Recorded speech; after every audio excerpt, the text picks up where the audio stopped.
বিহির রূহুল আমিন, আমি এসেছি হযরত জিবরাইলের সঙ্গে। কোরআন বলো তোমাকে মানিলে কি হবে আর না মানিলে কি হবে?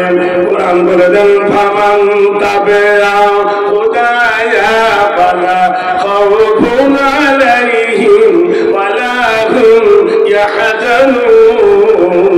কোরআন বলে আমার তাবে হয়ে যাও, আমার ইত্তেবা করো, তাহলে কোনো ভয় নাই। একবার সুবহানাল্লাহ বলবেন না? জোরে।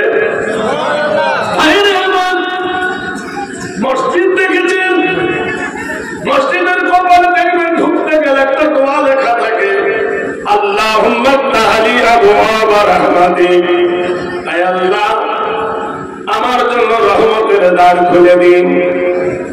কিন্তু অনেক জায়গায় দেখবেন মন্দির আছে, মন্দিরের কপালে ওখান একটা চন্দ্রবিন্দু আছে, লেখাটা কিন্তু খারাপ নয়, ভাষা কিন্তু ভালো, বোঝা যদি হয় মানুষ বোঝে। পণ্ডিত লেখে, জ্ঞানী যদি তার বিশ্লেষণ করে তাহলে তারা বুঝতে পারবে কি সুন্দর করে বলছে। অং থেকে চারটে শব্দ আমরা পেয়েছি, কঠোর ভাবে বিবস্বমাল নীতি নৈতিক চরি হেরি নাম করলেন বসুমতী বাবা বলে হরবংশিত বললাম লা ইলাহা ইল্লা হরবকি বাবারং অং শান্তি সর্বভূতে গরুষি বললাম ষষ্ঠম জ্যেষ্ঠ পরম নাম বললাম। যিনি আল্লাহ, যিনি ওয়াহিদ, যিনি আহাদ, যিনি লাশারি, যিনি জগতের প্রতিপালক, তিনি আল্লাহ, তিনি জগৎকে সৃজনকারী। কাকে আল্লাহকে পেতে গেলে কার কাছে ডিসিপ্লিন দেব? বেদ বলছে স্বর্গদপি হেরি নাম অল্লম ষষ্ঠম জ্যেষ্ঠ নাম ও আব্দুল্লাহি ওয়াল মুকালাম তিসলম তিত্ত তিসলম লা ইলাহা ইল্লা আরবকি বাকার মুহাম্মাদুন পরম পরম পাদম সত্য মুহাম্মাদুন সুন্দরম।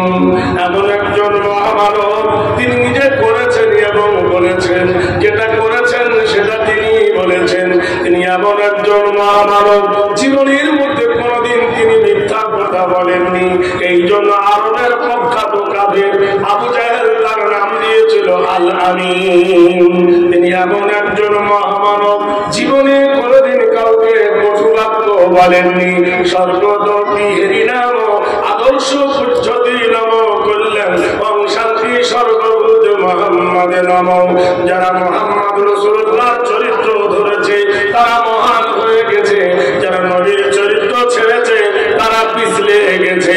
নবীর চরিত্র ধরেছিল ওমর, তাই হয়ে গেছে ওমর বিন খাত্তাব রাদিয়াল্লাহু তাআলা আনহু। নবীর চরিত্র ধরেছিল আবু বকর রাদিয়াল্লাহু তাআলা আনহু।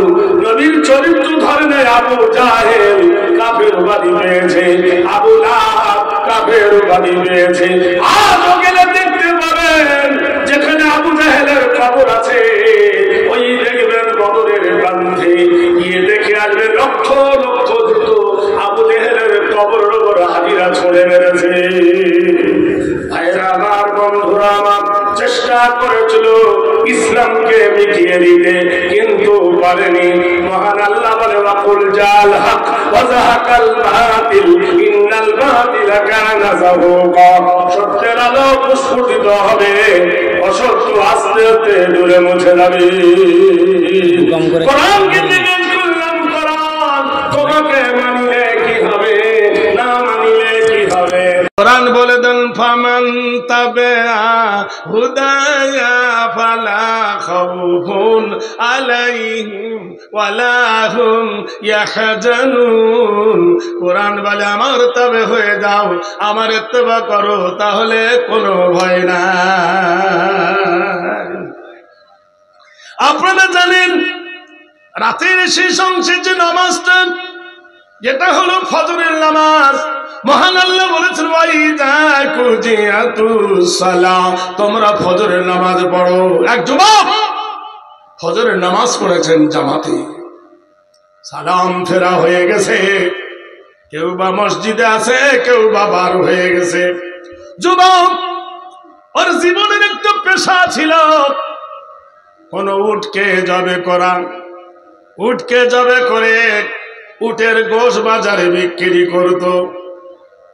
আল্লাহ পাক রব্বুল আলামিন কোরআন শরীফের মধ্যে বলে ওয়াইলাল ইবিলি কাইফা খুলিকাত, আমি উটকে বড় রহস্যময় করে বানিয়েছি।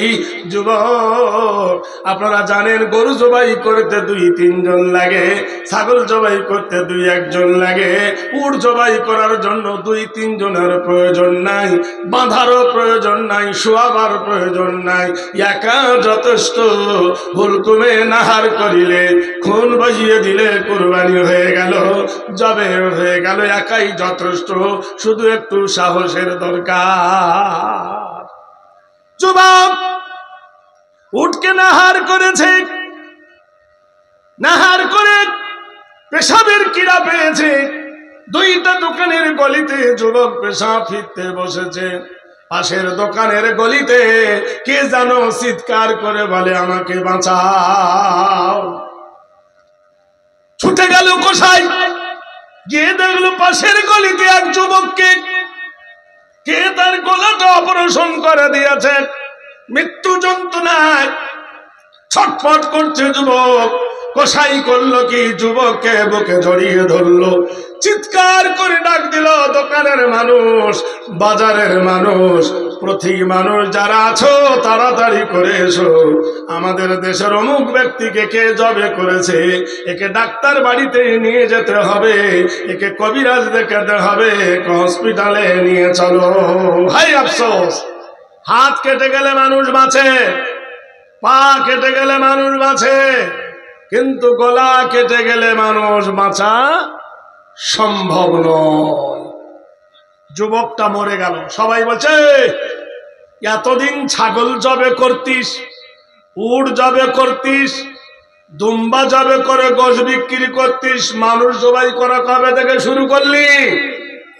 সে বলল ভাই শোনো, আমি সাহাবায়ে রাসূল, আমি আল্লাহর নবীর সাহাবী, আমি নবীর সঙ্গে বদরে যুদ্ধ করেছি, কাফেরের সাথে লড়াই করেছি নবীর সাথে, আমি খন্দকেও যুদ্ধ করেছি, তোমরা দেখেছো আমি একজন সাহাবায়ে রাসূল, আমি মিথ্যা বলি না, আমি মার্ডার করিনি। এরা বলল সবাই তো ওই কথাই বলে, মার্ডার করার পরে বলে করি নাই। তোর হাতে ভজালি, তোর ভজালিতে রক্ত,